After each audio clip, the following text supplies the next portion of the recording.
She walked through those golden halls every night, counting the doors she could never open. Before we step into the frozen corridors of the Caldwell mansion this winter of 1902, I want to know, where are you listening to this story from? Are you alone in your room, driving through empty roads? Comment below and let me know. And if you're ready to uncover the darkest secrets hidden behind America's most magnificent estates, hit that subscribe button. Trust me, after tonight, you'll want to stay for every chapter of what truly happened within those walls. Now, let's begin. The winter of 1902 descended upon Asheville, North Carolina, with a brutality that seemed almost intentional. Snow piled against the limestone walls of the Caldwell mansion, a sprawling monument to American excess that stood isolated on 200 acres of forested land.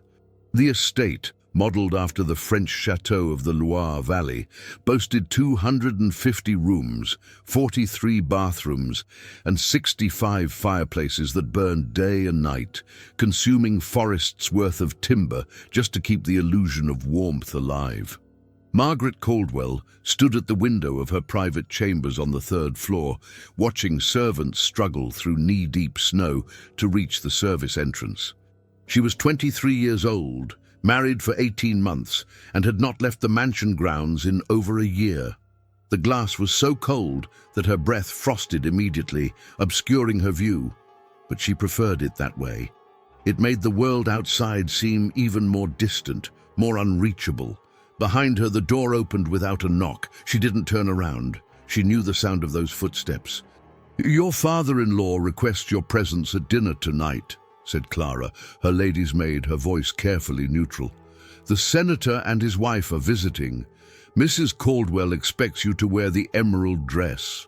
Margaret's fingers tightened against the windowsill. "The emerald dress makes me look like I'm attending my own funeral. That's what Mrs. Caldwell said you should wear." There was no room for negotiation in Clara's tone. The hierarchy of the Caldwell household was absolute.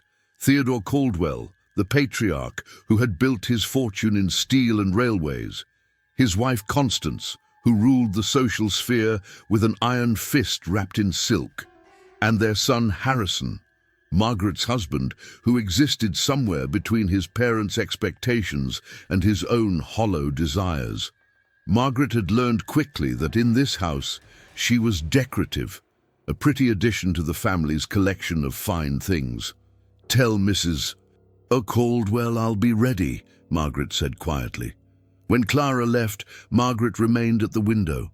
She counted the servants visible from her vantage point. 12, no, 13. The estate employed over 80 people, maids, cooks, groundskeepers, stable hands, footmen. Most lived in cramped quarters in the basement or in cottages on the property's edge. She'd seen those cottages once, before her wedding. They were little more than shacks, freezing in winter, stifling in summer. The Caldwells paid them just enough to ensure they had nowhere else to go. That evening, Margaret descended the grand staircase precisely at 7 o'clock. The emerald dress felt like armor, heavy and constricting. The mansion's main hall was a cathedral of marble and gold leaf, with a ceiling that soared 40 feet above. Oil paintings of Caldwell ancestors, most of them purchased, not actually related, stared down with painted disapproval. Harrison waited at the bottom of the stairs, handsome in his evening clothes, his smile practiced and empty. At 31, he'd perfected the art of appearing present while being entirely absent. "You look beautiful," he said, offering his arm. She took it because she had no choice. "Who else is attending tonight?" "The senator and his wife, as you know. Father's business partners, the Wentworths, and Dr. Ashford." Margaret's composure faltered for just a moment. "Dr. Ashford? Mother insisted. She's concerned about your disposition." The word hung between them like an accusation. Disposition. It was the word Constance Caldwell used when she meant, "You're not performing your role adequately. You're not smiling enough. You're not producing an air." The dining room could seat 40, but tonight only 12 places were set, clustered at one end of the absurdly long table. Crystal chandeliers cast fractured light across silver and porcelain. Theodore Caldwell presided at the head, his grey beard immaculately groomed, his eyes sharp despite his 68 years.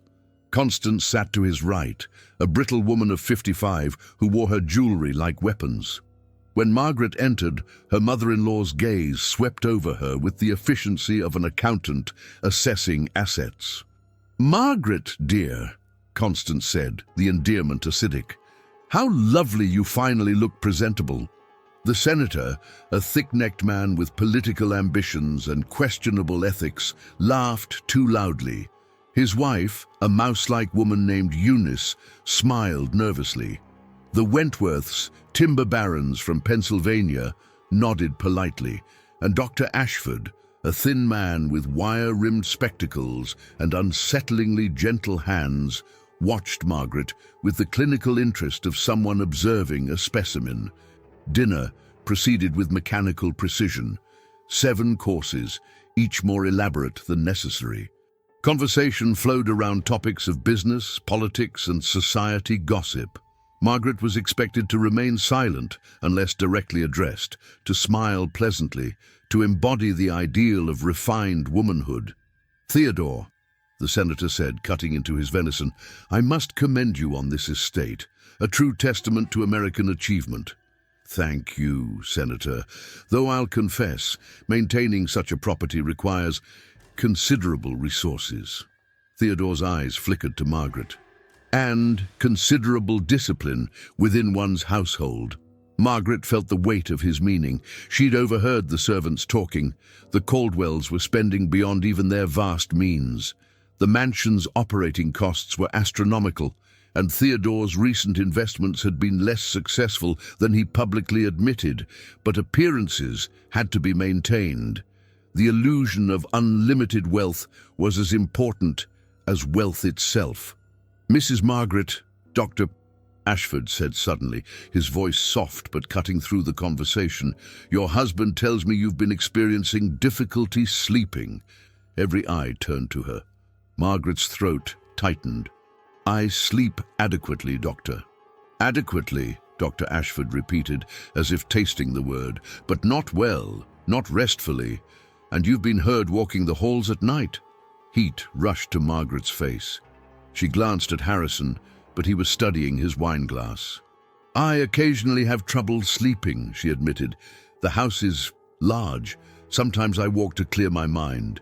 "The mind," Dr. Ashford said, leaning forward slightly, "is a delicate instrument, especially in women. The pressures of maintaining a household, of meeting expectations, these can create imbalances. Hysteria, melancholia, neurasthenia, all treatable, of course, with the proper interventions." Margaret's hands clenched in her lap beneath the table. She knew what interventions meant. Confinement, isolation, treatments that stripped away personhood in the name of cure. "I'm not ill," she said, her voice firmer than she felt. "Of course not, dear," Constance interjected smoothly. "But Dr. Ashford is simply concerned for your well-being, as are we all, perhaps sometime in the countryside." "We're already in the countryside," Margaret interrupted, immediately regretting it. Silence descended like a blade. Theodore Caldwell set down his fork with deliberate slowness. "Margaret," he said, his voice soft and infinitely more dangerous for it, "in this house we speak with respect, especially to our elders." "I apologize," Margaret whispered. The dinner continued, but the atmosphere had shifted. Margaret could feel their collective judgment pressing down on her like the weight of all 250 rooms above and around her. She was a problem to be solved, a flaw in the perfect facade they'd constructed. When the meal finally ended and the men retired to the smoking room, Constance cornered Margaret in the hallway. "You embarrassed us tonight," she said quietly, her smile never wavering in case any servants were watching. "Harrison married you because we believed you understood what was expected. Clearly, we were mistaken." "I understand perfectly," Margaret said. "I meant to be silent, decorative, and productive. I meant to disappear into this house and become part of the furniture." Constance's eyes hardened. "You're meant to be grateful, Do you know how many young women would sacrifice anything for the opportunities you've been given? This mansion, this family, this life, this prison, Margaret said before she could stop herself. The slap came fast, sharp enough to snap Margaret's head to the side. When she looked back at her mother-in-law, Constance's expression hadn't changed. Still smiling, still composed. "Dr. Ashford will be staying in the East Wing," Constance said pleasantly. "He'll be conducting a proper evaluation. For your own good, of course." That night, alone in her chambers, Margaret stood at the window again. The snow had stopped, and the moon illuminated the vast, empty grounds. Somewhere in the mansion's depths, she could hear the grinding of machinery, the massive furnaces that kept the illusion of comfort alive, the hidden systems that made grandeur possible. She thought about the servants in their cold quarters, the families in Asheville struggling to survive the winter, the vast machinery of inequality that kept places like the Caldwell mansion standing. And she thought about the bars on her own cage. Invisible, golden, but absolutely real. In the reflection of the dark window, she barely recognized herself. Tomorrow, Dr. Ashford would begin his evaluation. Tomorrow, the mansion would continue its performance of perfection. But tonight, in the silence between one breath and the next, Margaret Caldwell made a decision. She would find out what this house was really built on. She would discover the true cost of all this gilded magnificence. And she would find a way out, or burn, trying. The evaluation began the next morning in a room Margaret had never entered before, a small chamber on the mansion's second floor, tucked behind a door she'd assumed was storage. Dr. Ashford had transformed it into a makeshift examination room, complete with a leather chair, medical instruments laid out on white cloth, and journals stacked on a side table. "Please, sit," he said, gesturing to the chair. Margaret remained standing. Through the room's single window, she could see the grounds stretching endlessly, the mountains beyond, shrouded in winter mist. A servant, a young woman named Eliza, whom Margaret had spoken to a few times, was carrying a basket of laundry across the courtyard, her breath visible in the cold air. "Mrs. Caldwell," Dr. Ashford said again more firmly, "this will be easier if you cooperate." "Easier for whom?" The doctor's expression didn't change, but his eyes sharpened. "I'm here to help you. Your family is concerned." "My family," Margaret interrupted, finally turning to face him, "wants me to perform correctly. That's different from concern." Dr. Ashford settled into the chair himself, pulling out a leather-bound journal. "Tell me about your childhood. Why? To understand the root of your current difficulties." Margaret considered refusing, then realized refusal would only strengthen whatever diagnosis he was constructing. So she spoke, giving him the facts without embellishment. A middle-class upbringing in Baltimore, a father who taught literature, a mother who died of influenza when Margaret was 15. She'd met Harrison at a social function, a rare invitation extended because her father had some distant connection to the Caldwell family business. Harrison had seemed kind then. He'd talked about building something meaningful, about using his family's wealth for good. "And when did you realize, Dr. Ashford asked, writing continuously, "that your husband was not the man you believed him to be?" The question caught her off guard with its accuracy. "What makes you think?" "Mrs. Caldwell, I've been treating wealthy families for 15 years. I know the patterns. The question is not whether you're disappointed. The question is whether you can adapt." "Adapt," Margaret repeated. "Submit, you mean?" "Function," Dr. Ashford corrected. "Society requires order.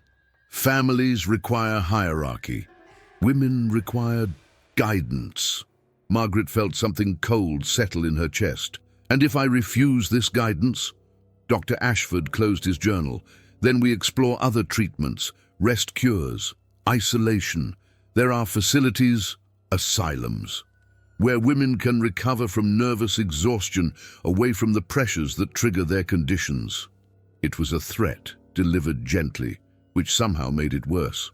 Margaret understood now. This evaluation was a formality. The conclusion had already been decided. Either she conformed or she'd be removed. "I'll think about what you've said," Margaret told him, moving toward the door. "We'll continue tomorrow," Dr. Ashford called after her. "Same time." Margaret didn't acknowledge him. She left the room and walked quickly through the mansion's corridors, needing movement, needing to outpace the panic rising in her throat. She descended a servant's staircase, the narrow, undecorated passages that allowed staff to move unseen through the house, and found herself in a part of the mansion she'd never explored. The basement level was a different world. No marble, no gold leaf, just bare stone and exposed pipes. The air smelled of coal smoke and damp. She could hear voices ahead, servants talking during a brief break. Margaret paused, listening.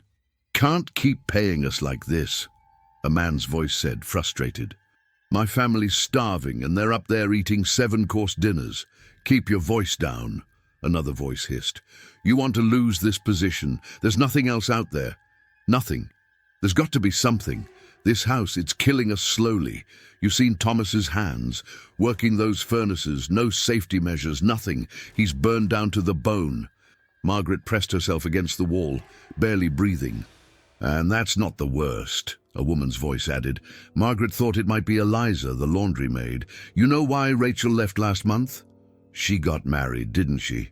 That's what they told everyone. Truth is, Mr. Harrison..." Eliza's voice dropped even lower, and Margaret strained to hear. "He took liberties. When she threatened to tell Mrs. Constance, they paid her family to take her away, sent her to some home for wayward women." Silence followed this revelation. Then the man spoke again, his voice heavy. "We're trapped here, all of us. They own us as sure as if this was still the Old South." Footsteps approached.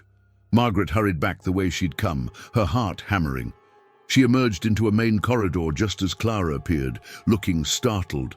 "Mrs. Caldwell, what are you doing down here?" "I got lost," Margaret said quickly. "The house is so large." Clara's expression suggested disbelief, but she said nothing. "Mrs. Constance is looking for you." "Tea is served in the winter garden." The winter garden was one of Constance's favorite torture chambers, a glass-enclosed space filled with exotic plants that cost a fortune to maintain. Margaret entered to find her mother-in-law entertaining 3 other society matrons, all of them draped in expensive fabrics and false civility. "Margaret!" Constance exclaimed with performative delight. "Come join us! We were just discussing the spring charity gala." Margaret took her designated seat, accepting a cup of tea she didn't want. The conversation flowed around her, empty chatter about social events, veiled insults disguised as compliments, competitions over who had the most impressive possessions or connections. "I heard," said Mrs. Wentworth, her eyes glittering with malice disguised as concern, "that you've been unwell, Margaret dear." "I'm perfectly healthy, thank you." Of course. Though I did notice Dr. Ashford is staying at the mansion. Such a respected physician. He worked wonders with the Patterson girl, didn't he, Constance?" Constance smiled thinly. "Yes, Patricia Patterson had similar struggles. After Dr. Ashford's treatment, she became much more manageable. Her family was quite satisfied." Margaret knew about Patricia Patterson. She'd been committed to an asylum where she remained to this day. The reminder was clear. That evening, Margaret skipped dinner, claiming a headache, which earned her a sharp rebuke delivered via Clara, but no actual consequences. Alone in her chambers, she stood at her window again, but this time her attention was focused on the servants' cottages visible in the distance, their windows glowing weakly in the darkness. A soft knock interrupted her thoughts. When she opened the door, she found Eliza standing there with fresh linens, her eyes downcast. "I didn't call for service," Margaret said. "I know, ma'am, but I needed to speak with you privately." Margaret's pulse quickened. She glanced down the hallway, empty, then pulled Eliza inside and closed the door. The young woman was perhaps 20, thin from inadequate food, her hands rough from endless labor. When she looked up, her eyes held a mixture of fear and desperate determination. "I heard you this morning," Eliza said quietly. "In the basement. You were listening." Margaret's instinct was to deny it, but something in Eliza's expression stopped her. "Yes, then you know. You know what this place really is." "Tell me," Margaret said. "Tell me everything." Eliza glanced at the door, then spoke quickly, her words tumbling out like water from a broken dam. She told Margaret about the servants' working conditions, 18-hour days, inadequate heating in their quarters, wages that barely covered food. She told her about the accidents that were covered up, the injuries dismissed, the workers who disappeared when they complained. She told her about Theodore Caldwell's business practices, the way he'd built his fortune on the backs of laborers paid pennies, children worked in dangerous factories, laws bent or broken with impunity. "And the family knows?" Margaret asked. "They more than know. They designed it. This mansion, it's built on suffering. Every brick, every crystal chandelier, every silk curtain. There's blood in the mortar, Mrs. Caldwell." Margaret felt dizzy. She'd suspected the Caldwells' wealth had dark origins, but hearing it confirmed was different. "Why are you telling me this?" Eliza's eyes filled with tears. "Because you're trapped too, maybe in a prettier cage, but trapped. And I hoped, maybe if someone like you understood, someone who has their ear, maybe something could change." "I have no power here," Margaret said bitterly, "less than you might think. But you have access. You can move through this house. You can see the books, the records. You could find proof. Proof of what? Everything. The financial dealings, the payoffs, the accidents. If someone exposed what this family really is, I'd be the first one they destroy." Margaret finished. "They're already planning to commit me to an asylum. One wrong move, and I disappear." Eliza wiped her eyes. "Then we're all doomed, all of us in this cursed house." After Eliza left, Margaret couldn't sleep. She paced her room, her mind churning. The mansion felt different now, not impressive, but oppressive. Every beautiful object was tainted with knowledge of its cost. Every luxury was purchased with someone else's pain. Near midnight, unable to bear the confines of her chamber any longer, Margaret wrapped herself in a dressing gown and ventured into the corridors. She moved silently through the darkened mansion, past closed doors, hiding sleeping families and servants, past portraits of false ancestors, past the symbols of wealth that now seemed grotesque. She found herself in Theodore's study, a room she'd been forbidden to enter. The door was locked, but Margaret had watched the servants long enough to know where spare keys were kept. Her hands shook as she unlocked the door and slipped inside. The study was exactly what she'd expected. Dark wood, leather furniture, walls lined with books that had never been read. But it was the desk that drew her attention, a massive mahogany piece covered with papers. She lit a single lamp, keeping it dim, and began to search. Financial records, business correspondence, contracts. She didn't understand all of it, but she understood enough. Theodore Caldwell had built his empire through tactics that ranged from ruthless to criminal. He'd bribed politicians, intimidated competitors, exploited workers beyond any ethical boundary. And it was all documented here, in his own hand, with the arrogance of someone who believed himself untouchable. Margaret was so absorbed in reading that she didn't hear the door open behind her. "Looking for something?" She spun around. Harrison stood in the doorway, still dressed, his expression unreadable. "I couldn't sleep," Margaret said, her voice catching. "So you decided to rifle through my father's private papers?" Harrison stepped into the room, closing the door behind him. "That's quite an escalation from midnight walks." Margaret's mind raced. "I wanted to understand what kind of family I've married into. And now you know." Harrison moved to the desk, casually gathering the papers she'd spread out. "Now you understand that everything you enjoy, your clothes, your food, your comfortable life, it all comes from this." From my father's genius for business. From exploitation, Margaret corrected. From suffering. Harrison laughed, but there was no humor in it. Don't be naive. This is how fortunes are made. This is America. The strong survive, the weak serve. That's the natural order. There's nothing natural about it. It's deliberately cruel. It's necessary. Harrison's expression hardened. And it's none of your concern. Your job is to maintain appearances, to be the perfect society wife, and to give my family an heir. That's all. Nothing more. And if I refuse, you won't. Harrison leaned against the desk, his posture relaxed, but his eyes cold. Because you've just demonstrated exactly why Dr. Ashford's concerns are valid. Wandering at night, breaking into locked rooms, reading private documents. These are the actions of an unstable mind, Margaret. These are reasons for intervention.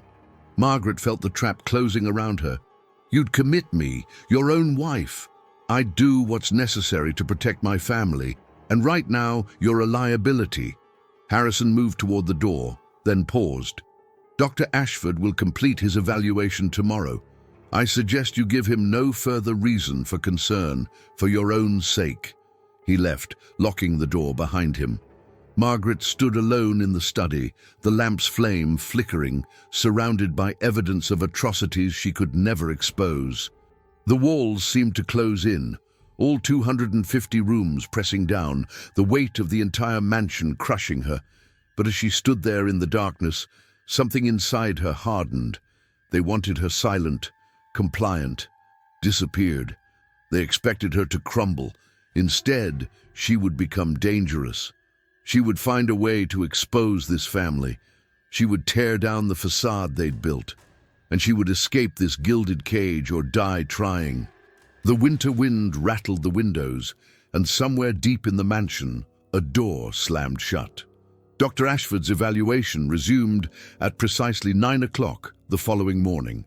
Margaret arrived on time, composed, her expression carefully neutral. She'd spent what remained of the night planning, thinking through every angle, every possible move in this deadly game she'd been forced to play.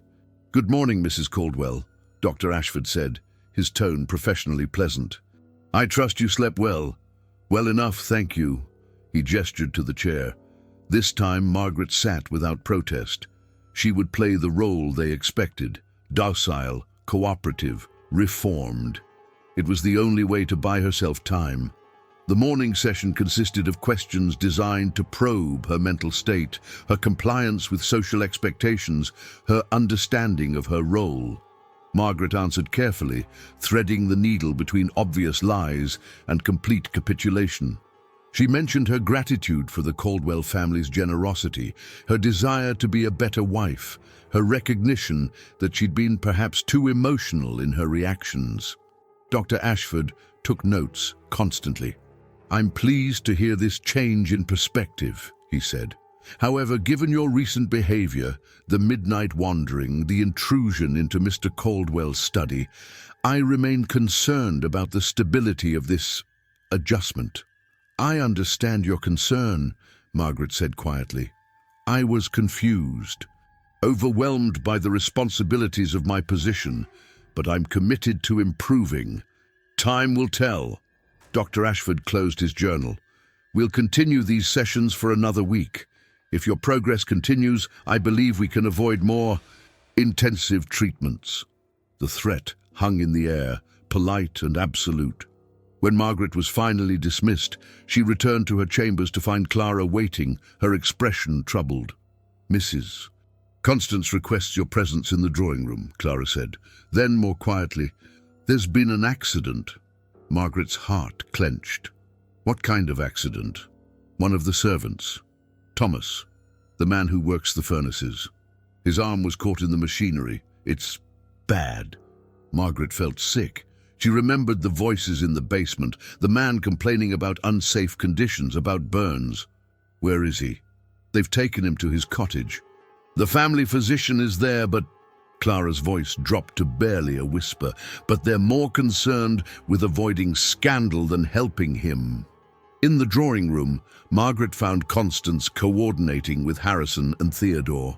They looked up when she entered, their expressions annoyed at the interruption. "This is a private discussion," Constance said sharply. "I heard about Thomas," Margaret said. "I'd like to help." Theodore's expression hardened. "This doesn't concern you. It's a matter of estate management. He's a human being who's been injured. He's an employee who failed to exercise proper caution," Theodore interrupted. "We've summoned our physician. His family will be compensated appropriately. That's the end of it." "Appropriately?" Margaret couldn't keep the anger from her voice. "His arm may need to be amputated because you don't maintain safe working conditions." The silence that followed was arctic. Theodore stood slowly, his considerable height and presence suddenly menacing. "You've been here less than 2 years," he said, his voice dangerously soft. "And you presume to lecture me on how to run my estate? On how to manage my employees?" "I presume," Margaret said, her voice shaking but firm, "to suggest that human life has value beyond its economic utility." "Get out!" Harrison grabbed her arm. "Father, I apologize." "I said, get out." Theodore's face had gone red. "All of you." "I'll handle this matter myself." Harrison practically dragged Margaret from the room. Once in the hallway, he released her roughly. "What is wrong with you? Are you trying to get committed? Because you're doing an excellent job of it." "Someone needs to speak up," Margaret said. "Those working conditions are lethal." "Those working conditions," Harrison hissed, "are what allow this estate to function. Do you think maintaining this mansion is cheap? Do you think wealth maintains itself? Someone has to pay the cost, Margaret. It's unfortunate that it's them, but that's reality." He walked away, leaving her alone in the corridor. Margaret stood there, trembling with rage and fear and something else, a growing sense of clarity. This family would never change. They were too invested in their own comfort, their own power. The system that built their wealth required suffering, and they'd accepted that equation without question. If anything was going to change, it would have to come from outside, or from below. That afternoon, Margaret found an excuse to visit the kitchens, claiming she wanted to review the week's menus, a task Constance usually handled, but that Margaret could theoretically oversee. The kitchen staff looked startled when she appeared, but they showed her the necessary respect. While the head cook explained the planned meals, Margaret scanned the room. Eliza was there, helping with food preparation. Their eyes met briefly, and Margaret gave the slightest nod toward the pantry. 5 minutes later, while the cook was distracted, Margaret slipped into the pantry. Eliza followed seconds later. "We need to be quick," Eliza whispered. "If anyone sees—" "I know." Margaret kept her voice low. "Thomas's accident. It wasn't really an accident, was it?" Eliza shook her head. "The machinery's been broken for months. We've reported it, begged for repairs. Mr. Theodore keeps saying it's too expensive, that we need to be more careful. Thomas knew the risks, but what choice did he have? No work. His family starves. How many others have been injured? This year, 5 that I know of. Last year, 7. They pay just enough to keep families quiet, threaten them if they talk, and nothing changes." Eliza's eyes were fierce despite her fear. "They're killing us slowly, Mrs. Caldwell. And they don't care because there's always more of us desperate enough to work." Margaret made a decision. "I found documents in Mr. Theodore's study. Financial records, correspondence, evidence of everything you've told me and worse. Bribery, intimidation, labor violations. If we could get those documents to the right people, journalists perhaps, or reform-minded politicians, they'd never believe it," Eliza said bitterly. "The Caldwells own half the newspapers in the state. Any politician they don't own, they could buy. Who would believe servants over one of the richest families in America? Then we need more. Not just documents, but testimony, stories. A record of every injury, every crime, every life ruined. Something too big to ignore or suppress."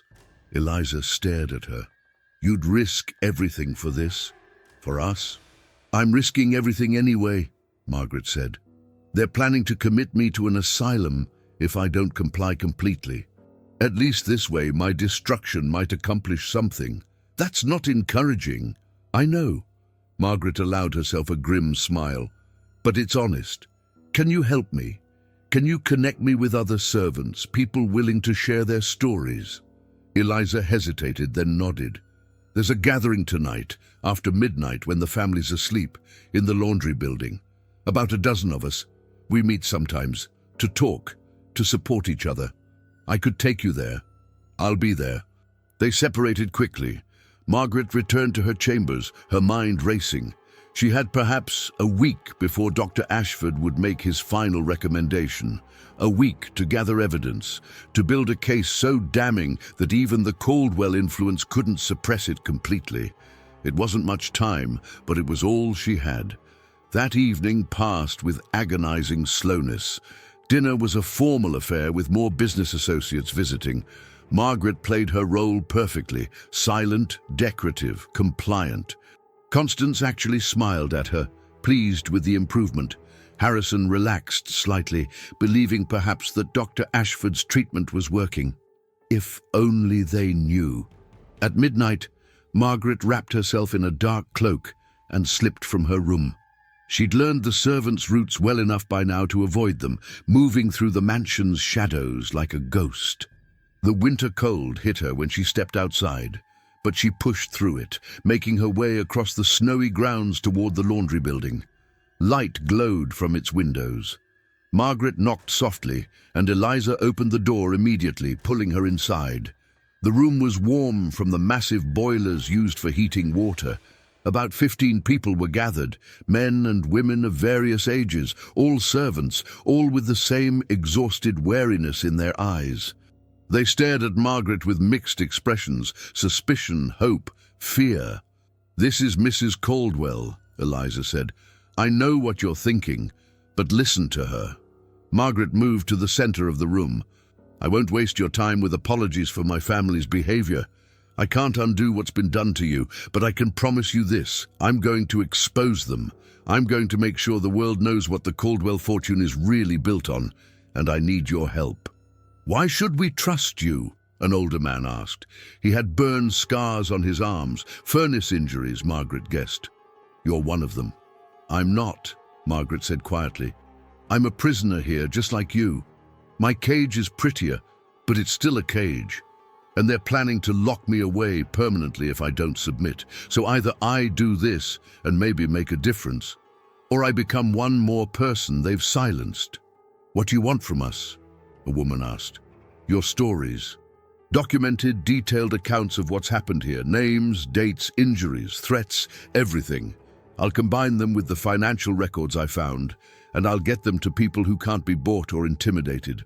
Reporters from New York or Boston, reform activists, maybe even federal investigators. They'll kill you," another man said flatly. "Or worse, they'll make you disappear into some asylum where no one will ever hear from you again." "Probably," Margaret agreed. "But I'm dead anyway if I do nothing. At least this way there's a chance, for all of us." Silence stretched across the room. Then the older man with the burn scars stepped forward. "I'm Robert," he said. "I've worked here 15 years. Lost 2 fingers to the furnace machinery 3 years ago. Was told I was lucky to keep the hand. My daughter was sick last winter, needed medicine, but my wages barely covered food. She died. Was 11 years old." He said it without emotion, but his eyes were hollow. Margaret felt tears burning in her own eyes. "I'm sorry," she whispered. "Don't be sorry," Robert said. "Help me make it mean something." One by one, others stepped forward. Each had a story. Injuries ignored, families destroyed, dreams crushed beneath the weight of endless labor and inadequate pay. Margaret listened to them all, her horror growing with each revelation. By the time dawn approached, she had 15 testimonies committed to memory, names, and details she'd need to write down the moment she returned to her chambers. "This has to stay secret," she told them as they prepared to leave. "If the Caldwells find out we're organizing—" "We know the risks," Eliza said. "We've lived with them for years. Maybe it's time to finally push back." Margaret returned to the mansion as the first grey light of dawn touched the mountains. She was exhausted, frozen, and more determined than ever. She had evidence now, testimony, the beginnings of something that could actually make a difference. She just had to survive long enough to use it. The next 3 days blurred together in a carefully orchestrated performance. By day, Margaret was the model of reformed compliance, attending Dr. Ashford's sessions with humble cooperation, taking tea with Constance and her friends without complaint, even allowing herself to be paraded at a small dinner party as evidence of successful treatment. By night, she became someone else entirely, transcribing servant testimonies by candlelight, copying financial records she'd memorized from Theodore's study, drafting a letter to Jacob Riis, the muckraking journalist whose exposés of tenement conditions had shocked New York society. She slept perhaps 2 hours each night, sustained by adrenaline and desperate purpose. Clara noticed the shadows under her eyes but said nothing. Margaret suspected the maid understood more than she revealed. On the 4th day, Dr. Ashford announced his preliminary conclusion. "Mrs. Caldwell," he said during their morning session, his tone professionally satisfied, "I'm pleased to report significant improvement in your condition. You've demonstrated a willingness to accept your role, to moderate your emotional responses, and to embrace the responsibilities appropriate to your station. With continued monitoring, I believe you can avoid more intensive intervention." "Thank you, Doctor," Margaret said, her voice perfectly modulated. "I'm grateful for your guidance." "However," Dr. Ashford continued, his expression growing serious, "I must emphasize that this improvement is fragile. Any regression, any return to the behaviors that necessitated my involvement would require immediate and decisive action. Do you understand?" "Completely." "Good. I'll be making my final report to Mr. Theodore tomorrow. Assuming tonight passes without incident, I expect my recommendation will be favorable." Margaret left the session with her heart pounding. Tomorrow. She had until tomorrow to complete her documentation, to find a way to get her evidence beyond the Caldwell estate's boundaries, to set in motion a chain of events that couldn't be stopped. That afternoon, she volunteered to accompany Harrison into Asheville for supplies, a request so unexpected that he initially refused. "I'd like to select some new books," Margaret said, her tone meek. "Dr. Ashford suggested that wholesome reading might help maintain my improved state of mind. Poetry, perhaps. Uplifting novels." Harrison studied her suspiciously, but ultimately agreed. Constance had been pressing him to encourage Margaret's engagement with appropriately feminine pursuits, and a bookstore visit seemed harmless enough.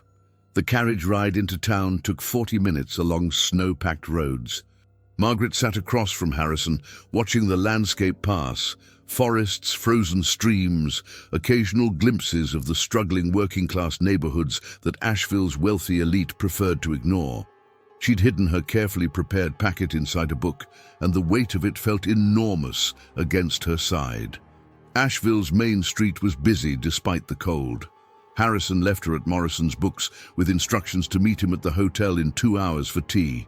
The moment he disappeared, Margaret abandoned the bookstore and hurried 3 blocks to the telegraph office. Her hands shook as she filled out the form. To Jacob Riis, New York Evening Post. Urgent. Have evidence Caldwell estate labor violations, safety violations, political corruption. Detailed documentation follows by post.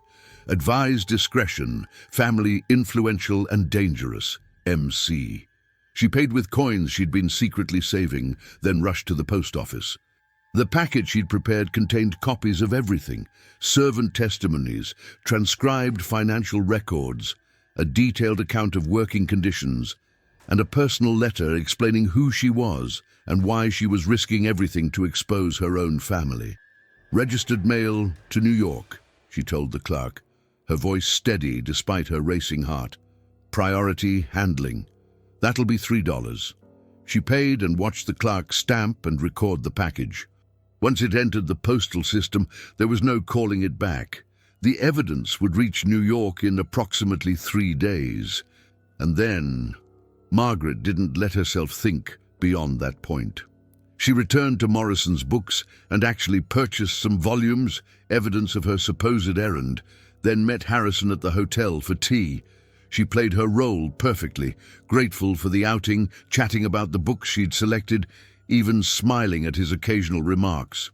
Harrison seemed pleased, even relieved. "You seem more yourself," he commented. "More like the woman I married." Margaret sipped her tea. Perhaps Dr. Ashford was right. Perhaps I simply needed to adjust my perspective. "Wisdom is recognizing when others know better than you," Harrison said pompously, "especially when it comes to women's delicate constitutions." Margaret smiled and said nothing. Let him believe what he wanted.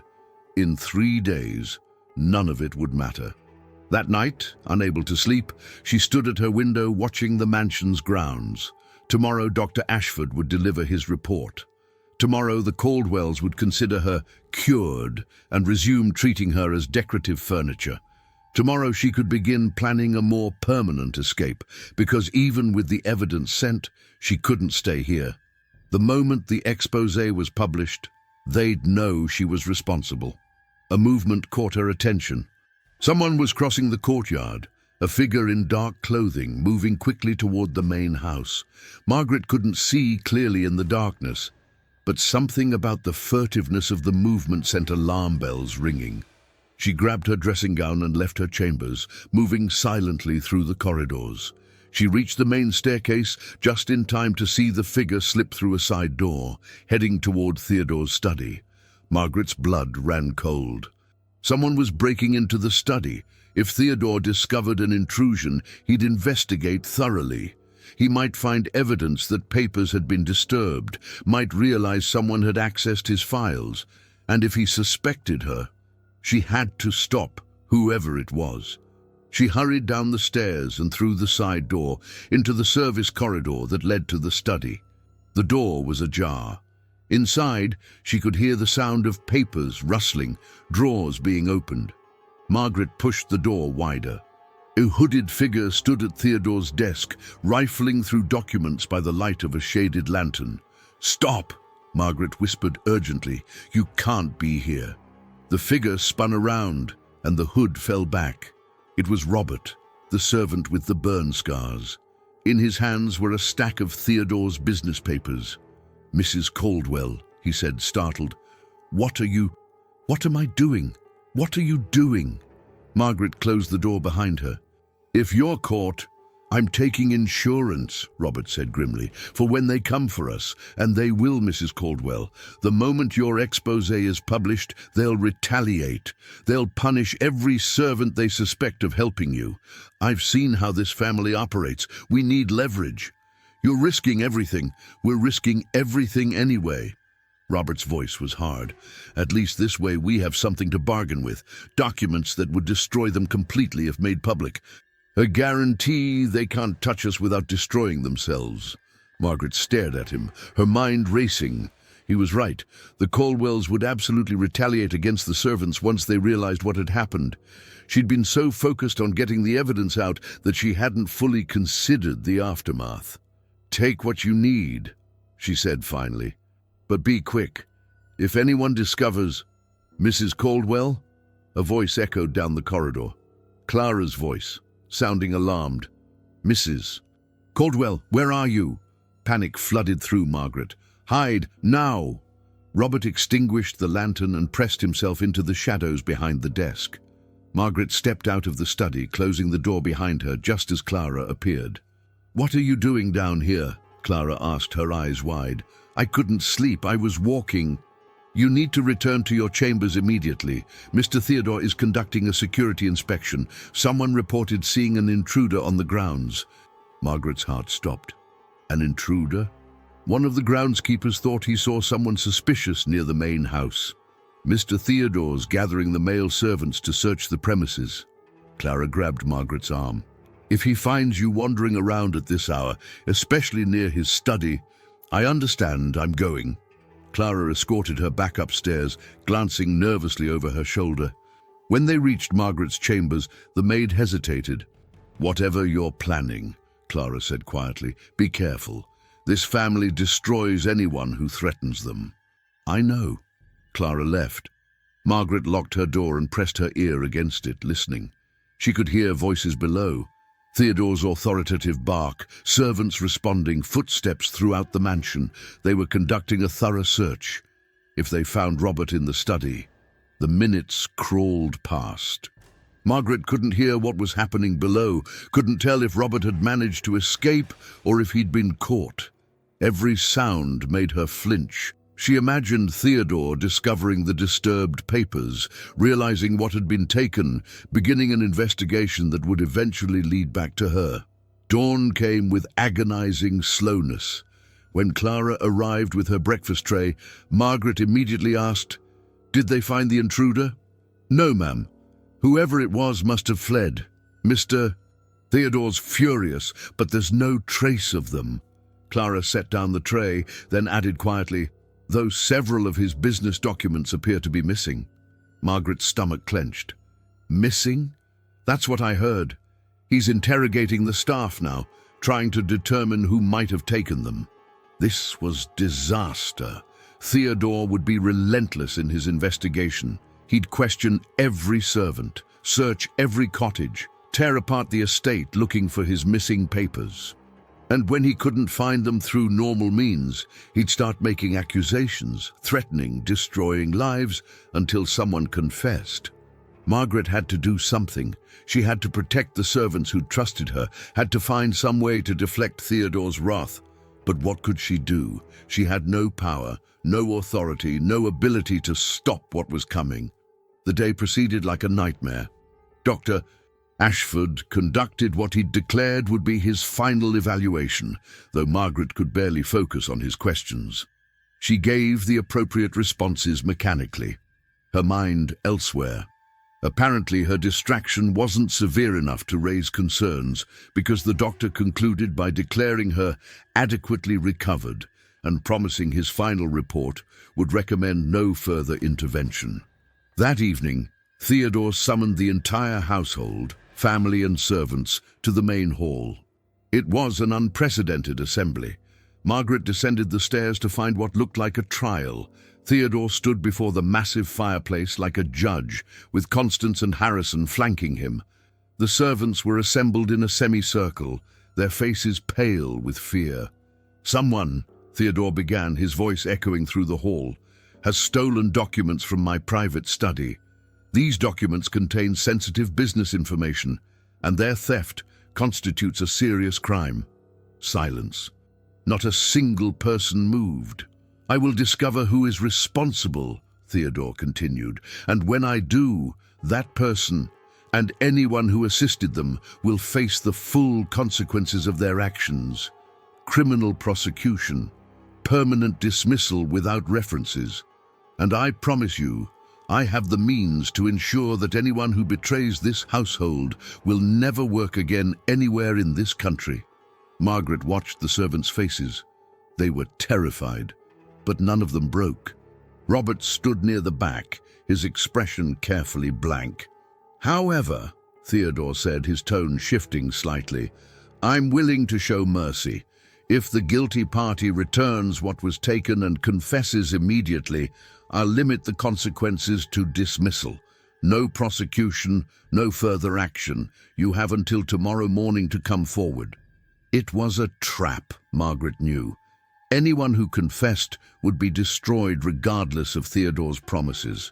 But someone desperate or frightened enough might believe him, might think cooperation would save them. The assembly was dismissed. Servants scattered quickly, eager to escape Theodore's presence. Margaret tried to catch Robert's eye, but he'd already disappeared.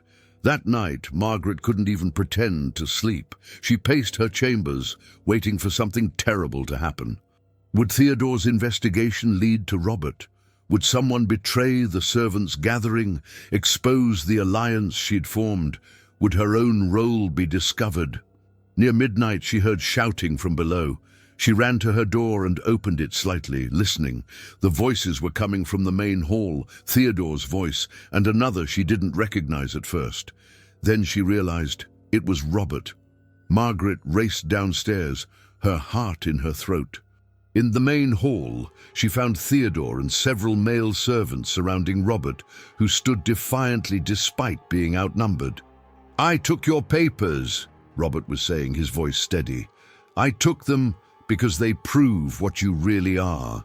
They prove every crime you've committed, every life you've destroyed building this monument to your own ego." Theodore's face was purple with rage. "You dare?"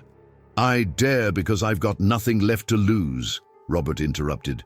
"You took everything from me years ago. My health, my daughter, any hope of a decent life. Those papers, they're insurance. You touch me, you touch any of us, and those documents go public. Every newspaper in the country will know what the Caldwell fortune is really built on." "Where are they?" Theodore demanded. "Safe, somewhere you'll never find them. And if anything happens to me, they'll be released automatically." It was a bluff, Margaret realized. Robert couldn't have arranged such a fail-safe. But Theodore didn't know that. The old man's eyes narrowed, calculating, trying to determine if Robert was telling the truth. "Father," Harrison said quietly, "we should call the police." "No police!" Theodore snapped. "This stays within the estate." Margaret understood.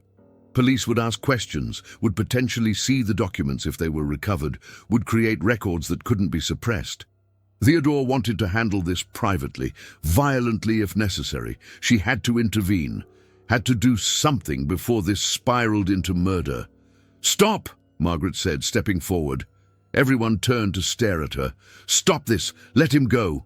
"Margaret, return to your chambers," Constance hissed from the staircase, where she'd appeared in her nightgown. "This doesn't concern you. It concerns all of us." Margaret looked directly at Theodore. "Those documents Robert took? I gave him the information. I'm the one who broke into your study originally. I'm the one who read your papers, who documented your crimes. Robert was trying to protect the other servants from your retaliation after I exposed you." The silence that followed was absolute. Theodore's expression went from rage to something colder, more dangerous. "What?" he said very quietly. "Did you just say?" "I sent copies of your financial records, your business correspondence, testimonies from dozens of servants, all of it, to Jacob Reese at the New York Evening Post. It's probably already in New York. By the end of the week, the entire country will know what the Caldwell estate really is." Constance made a sound like she'd been struck. Harrison's face drained of color. The servants stood frozen, uncertain whether to flee or stay. Theodore walked toward Margaret with slow, deliberate steps. When he stood before her, towering over her, his voice was like ice. "You've destroyed yourself," he said. "You realize that? The moment Dr. Ashford hears about this, you'll be committed. And these documents Robert claims to have, they mean nothing without you to corroborate them. You're a hysterical woman whose own physician will testify to your unstable mental state. Nothing you've sent will be believed." "Maybe," Margaret said, her voice shaking but firm. "Or maybe your reputation isn't as unassailable as you think. Maybe the world is ready to start questioning how fortunes like yours are really made." Theodore raised his hand. "Touch her," Robert said from across the hall, "and I go straight to the newspapers myself. Right now, tonight. Everything comes out." Theodore's hand froze. He looked between Margaret and Robert, calculating odds, assessing damage. Finally, he lowered his hand. "Everyone out," he said coldly, "except my family." The servants fled. Robert lingered for a moment, his eyes meeting Margaret's, a silent communication passing between them. Then he too left. Margaret stood alone, facing Theodore, Constance, and Harrison. The three of them looked at her with identical expressions of cold fury. "You've made," Theodore said slowly, "the worst mistake of your life." Bad. And despite her fear, despite knowing what was coming, Margaret felt something she hadn't experienced in months. Freedom. The cage was broken. Whatever happened next, she'd acted according to her own conscience. She'd fought back. It would have to be enough. The Caldwell family didn't sleep that night, neither did Margaret. She was confined to a locked guest room on the second floor, while Theodore, Constance, and Harrison held emergency conferences behind closed doors. Through the walls, Margaret could hear raised voices, footsteps pacing, the occasional sound of something breaking as tempers flared. She sat on the bed, still dressed, watching the winter dawn creep across the mountains. Her body felt oddly light, as though the weight she'd been carrying had finally lifted. Yes, she'd probably destroyed her life. Yes, the Caldwells would retaliate with everything they had. But she'd done what she set out to do. The truth was out, or would be soon. That had to count for something. A key turned in the lock. Constance entered, her face a mask of controlled fury. She closed the door behind her and stood there, simply staring at Margaret for a long moment. "I want you to understand," Constance said finally, her voice measured and cold, "what you've done to this family. Theodore has spent 40 years building the Caldwell name into something respectable. We've cultivated relationships with the most powerful families in America. We've established ourselves as pillars of society. And you've thrown all of that away in some childish tantrum." "It wasn't a tantrum," Margaret said quietly. "It was justice." Constance laughed, a brittle sound. "Justice? You naive child.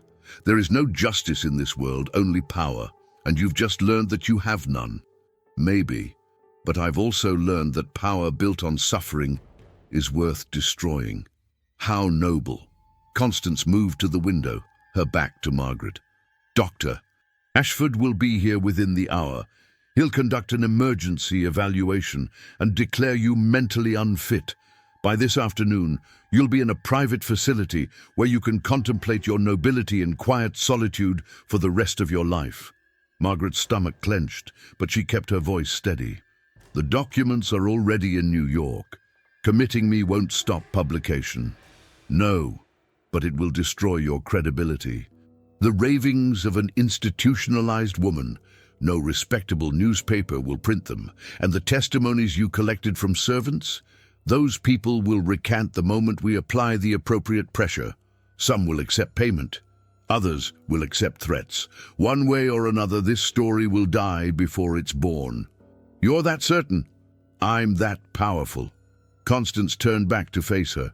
"You could have had everything, Margaret. Wealth, status, security. All you had to do was play your role. But you had to have principles." She said the word like it was obscene. "Well, congratulations. Your principles have bought you a lifetime of confinement." After Constance left, Margaret was alone again. She tried to hold on to her earlier conviction, her sense of having done the right thing, but doubt crept in. What if Constance was right? What if the Caldwells really could suppress everything, could make the evidence meaningless by destroying Margaret's reputation? What if she'd sacrificed herself for nothing? Dr. Ashford arrived at 9 o'clock. His evaluation was brief and damning. He asked questions clearly designed to elicit responses that could be characterized as delusional. Did she really believe her accusations against one of America's most respected families? Did she understand how paranoid her claims sounded? Did she recognize that her behavior indicated severe mental instability? Margaret answered honestly, knowing it would seal her fate. "I believe what I documented because I saw the evidence with my own eyes. I spoke to people who've been injured, exploited, threatened. That's not paranoia. That's reality." Dr. Ashford made notes, shaking his head sadly. "Mrs. Caldwell, I had hoped your improvement would continue. Instead, you've spiraled into a full delusional episode. I have no choice but to recommend immediate hospitalization." "Of course you don't," Margaret said bitterly, "because they're paying you to say exactly that." "That attitude," Dr. Ashford said, closing his journal, "only confirms my diagnosis." By noon, arrangements had been made. Margaret was informed that she'd be transported to a private sanatorium in Virginia that evening. Her belongings would be sent later. She wouldn't be allowed to say goodbye to anyone or send any communications.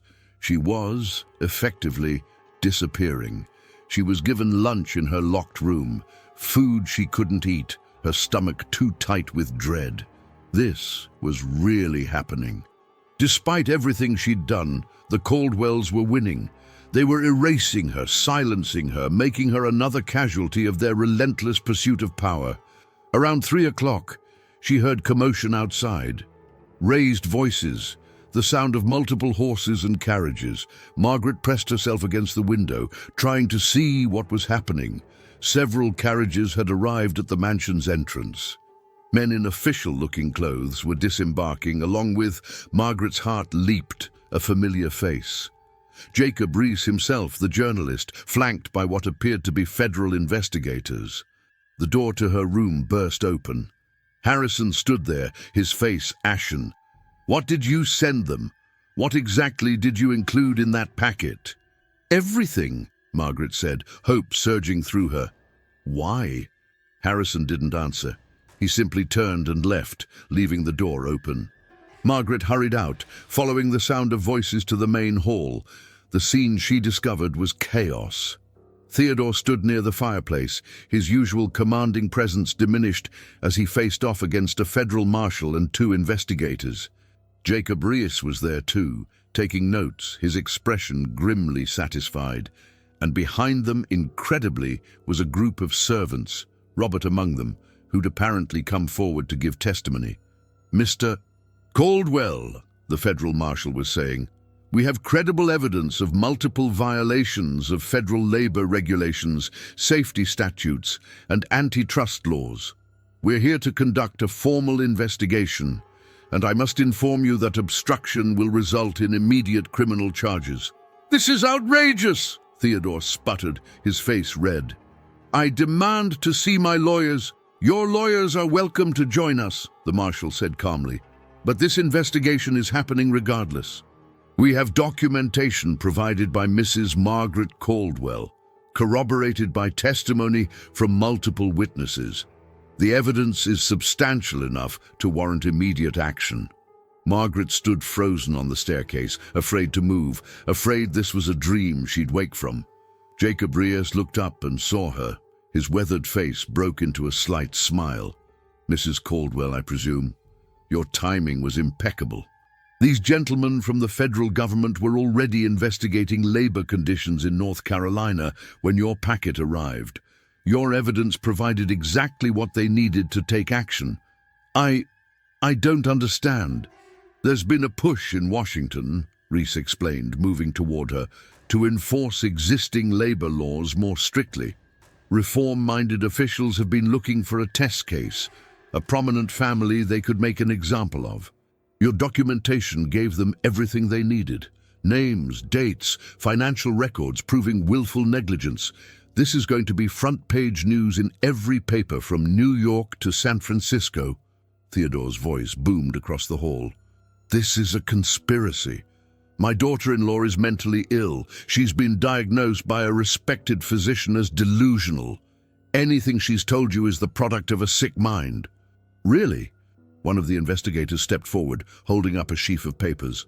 "Because these financial records appear to be in your handwriting, Mr. Caldwell.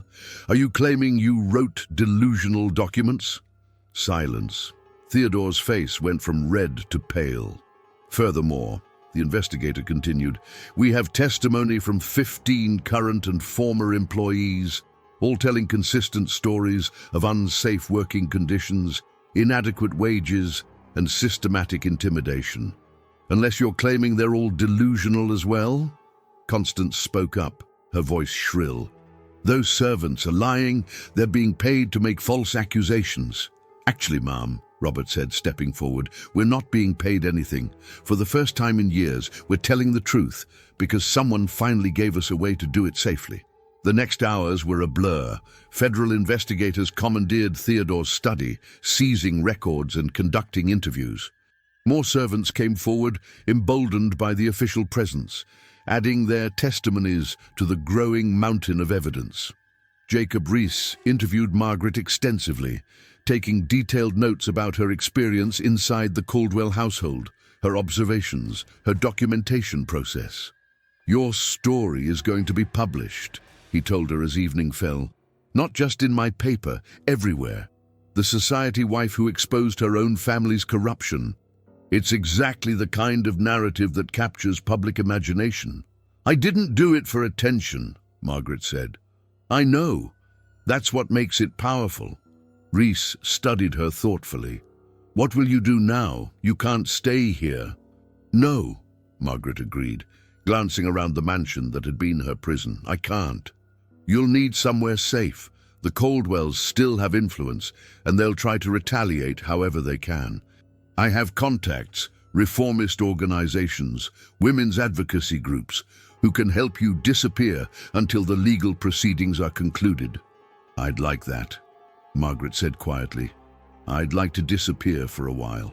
As night fell over the Caldwell estate, Margaret stood one last time in the grand entrance hall, watching investigators carry out boxes of evidence. Theodore had retreated to his chambers, while Constance gave terse responses to official questions, her composure finally cracking. Harrison simply sat on the stairs, his head in his hands, his carefully constructed life falling apart around him. Clara approached Margaret, her expression conflicted.